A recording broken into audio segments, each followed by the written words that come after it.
Hello everyone and welcome to the Green Man channel. Hope you're doing good and well. So it's time for a new album review this Tuesday and I'm talking about the sixth studio album from the all-women thrash and death metal band known as Nervosa. This is their release, Slave Machine, which came out on the 3rd of April via Napalm Records, and the album is 12 tracks and 43 minutes in length. So, the second ever album review on the Green Man channel was for Nervosa, and it was for their fourth studio album, Perpetual Chaos, which came out back in January of 2021. And I remember really loving that album. You know, I can remember giving it a pretty glowing review. It ended up on my year-end list, and still to this day, I really do enjoy that album. Although I will say with time, I maybe don't love it quite as much as I did back in the day, back in early 2021, but I still, still enjoy revisiting it every now and then. And one thing I will also say is I really liked the lineup for that record. And I don't want to sound too stuck in the past because we're now on Slave Machine, we now have a new lineup, and I know it's like, yep, Tom, we're on a new record, get over it, a new lineup now and everything else. But I really liked that lineup. I thought there was a real chemistry in that lineup. Musically, at least, I really enjoyed how Prika Amaral's rhythm guitar work combined with Elaine Notter's drumming.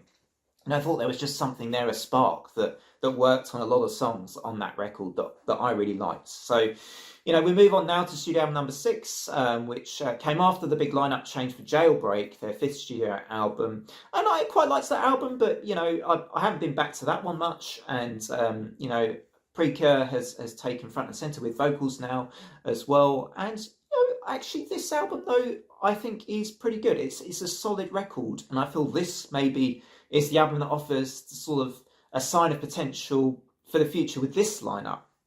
And the current lineup of Nervosa for Slave Machine is Prika Amaral, of course, on vocals and guitar. She's the only original remaining member of Nervosa. You've got Helena Cortina on lead guitar also. She does a terrific job on lead guitar, I think, on this record. You seem to have 2 bassists here, at least I can see listed, Hel Pyer and Emily Hervo. And you've also got on drums completing the lineup, Michaela Nadanova. And so with Slave Machine, I will say, I think it's a solid album. At the very least, it's entertaining. I do think there's some fun riffage going on here, some creative solo work, as I say, from Helena Cortina. And, overall the sound is pretty decent. I think that there is a cohesiveness about this record too. I will say structurally, I feel as the album goes on, it can feel like it's starting to get a bit repetitive. It does feel like some of the songs could have been developed more. I mean, you kind of get these slightly shorter tracks towards the end of the record with some really good moments in, but it feels like structurally they could have maybe focused more on, making those tracks a little bit longer or a little bit more interesting in what they are at their core. And I felt like there was just an element of formula in this record at times. But let's go into the tracks a bit more here, because I do feel like there were definitely highlights on this album. Helena Cortina's solo, it feels like a real standout in opening track, Impending Doom, which starts off with a kind of nice kind of like dark atmosphere before it goes into its thrashy riffage.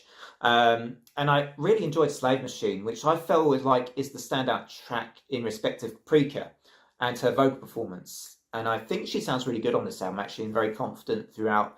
And how she performs on Slave Machine, I feel like is, for me, a highlight of the vocal part of this record. And it's a memorable chorus on this song as well, which I quite enjoy. I love the dueling guitar work on Beasts of Burden. Also, the guitar riffage on that track generally is great. I feel like it's one of the more creative tracks on the record, and it certainly doesn't outlast its 3.5-minute runtime. Hate is a song which comes later in the album, which is just pure kind of uncompromising, no-nonsense thrash. But I feel like this album also suffers a little bit from falling into that predictable territory, which I kind of referred to earlier in the review, where I feel like structurally these songs do start to kind of blur a little bit into one another. And, they're good, but they don't offer much outside of, what they are kind of at their core, which I feel is just kind of straight up, solid thrash metal, really. I will say there was a deeper cut, though, in this album I really liked and kind of feel like it would sound great live, and that is Learn or Repeat. It kind of has this kind of waves of oppressive, thick chugging walls of thrash. And I know you could say that about other parts of this record, but this track in particular just kind of has this towering ferocity about it, which just sounds so aggressive and so mean and ferocious. I just think it would sound absolutely terrific live, this song. So Learn or Repeat was a highlight for me, deeper in the record. So as you know, in my reviews, I don't go into each and every track in detail. I just cover a selection of songs which for me sum up my feelings of the record. And I think overall this album is basically, it's a solid thrash and kind of, you know, death metal record. It kind of isn't anything that I say is particularly spectacular to my mind, although, you know, it's very, very well performed pretty much throughout the album. I'm going to give this a final score of a 7 out of 10. Let me know what you thought of Slave Machine by Nervosa in the comments. Did you love it? Did you hate it? What did you think of it? Were you somewhere in between? I personally think it's a really good album. I prefer it, I think, to Jailbreak.